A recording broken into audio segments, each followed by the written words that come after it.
মুরগির বাচ্চার পেছনে মল লেগে থাকা এই সমস্যাটা কম বেশি সবারই হয়ে থাকে যারা মুরগি পালন করে। কিন্তু আপনি চাইলে 5 মিনিটে এই সমস্যার সমাধান করতে পারবেন। মুরগির বাচ্চার পেছনে মল লেগে থাকলে আমরা হতাশ হয়ে যাই, আমরা বাজার থেকে ওষুধ কিনে আনি, এতে আরও ক্ষতি হয়। মুরগির বাচ্চার পেছনে মল লেগে থাকলে কোনো ওষুধের প্রয়োজন হয় না, প্রয়োজন সঠিক ব্যবস্থাপনা।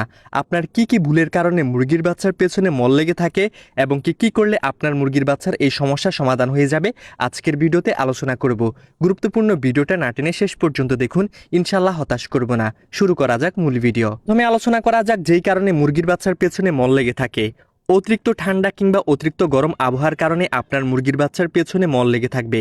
কারণ তাপমাত্রা সঠিক না হলে হজমের সমস্যা হয়, তখনই মুরগির বাচ্চার পেছনে মল লেগে থাকে। দ্বিতীয়ত যেই কারণে মুরগির বাচ্চার পেছনে মল লেগে থাকতে পারে সেটা হচ্ছে বেশি প্রোটিনযুক্ত খাবার, বা আপনি যদি সস্তা নরমাল খাবার বাজার থেকে ক্রয় করে আনেন, ফলে মুরগির বাচ্চার হজমের সমস্যা হতে পারে, ফলে আপনার মুরগির বাচ্চার পেছনে মল লেগে থাকবে। তৃতীয়ত যে কারণে আপনার মুরগির বাচ্চার পেছনে মল লেগে থাকতে পারে সেটা হচ্ছে আপনার মুরগি যদি ভয় পায়, হঠাৎ শব্দ, তারপর পরিবেশগত পরিবর্তন, তাহলে আপনার মুরগির বাচ্চার পেছনে মল লেগে থাকতে পারে।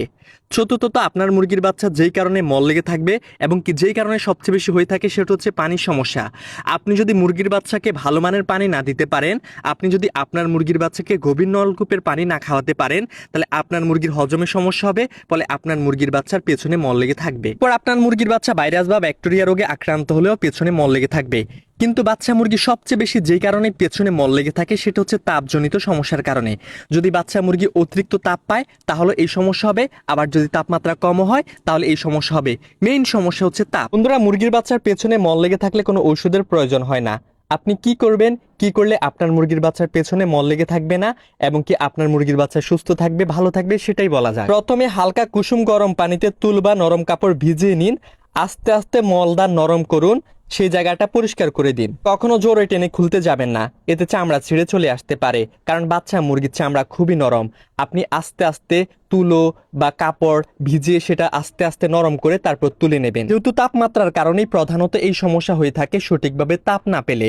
তো প্রথম সপ্তাহে আপনার ব্রুডারে তাপমাত্রা রাখবেন 32 থেকে 35 ডিগ্রি সেলসিয়াস। এরপর প্রতি সপ্তাহে ধীরে ধীরে 2 থেকে 3 ডিগ্রি করে কমাতে হবে। তাহলে আপনার মুরগির বাচ্চার পেছনে মল লেগে থাকবে না বা আপনার মুরগির বাচ্চার এই সমস্যাটা হবে না। আরেকটি বিষয়, তাপমাত্রার সাথে খাদ্য ব্যবস্থাপনাকেও গুরুত্ব দিতে হবে। ভালো মানের স্টার্টার ফিড আপনার মুরগিকে খাওয়াতে হবে। বাচ্চা মুরগিকে অতিরিক্ত ভাত, গম, ভুট্টা, অপরিচ্ছন্ন খাবার দেওয়া যাবে না। আমার মতে সোনালি স্টার্টার ফিড ছাড়া এগুলো না দেওয়াই উত্তম। মুরগির বাচ্চাকে তাপ পারফেক্ট ভাবে দিলেন, খাবারও ভালো দিলেন, কিন্তু পানির গুণগত মান ভালো না, তাহলেও আপনার মুরগির বাচ্চার পেছনে মল লেগে থাকতে পারে।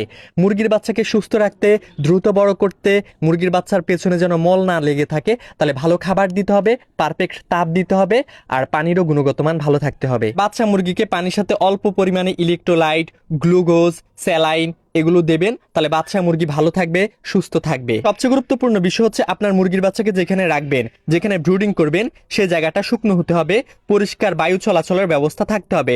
স্যাঁতস্যাঁতে ভিজে পরিবেশ হলে আপনার মুরগির বাচ্চা মারা যাবে, ঝিমিয়ে ঝিমিয়ে আপনার মুরগির বাচ্চার মলদারে মল লেগে থাকবে, আপনার মুরগির বাচ্চাকে টিকাতে পারবেন না।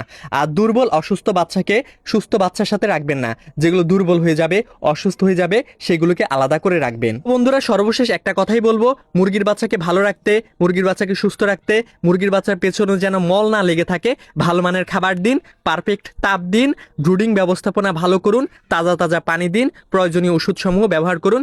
ইনশাল্লাহ আপনার মুরগির বাচ্চার কোনো সমস্যাই হবে না, আপনার মুরগির বাচ্চার ভবিষ্যৎ সুন্দর হবে। এতক্ষণ আপনাদের মাঝে ছিলাম আমি মোহাম্মদ ফাহিম হোসাইন। আল্লাহ হাফেজ, আসসালামু আলাইকুম।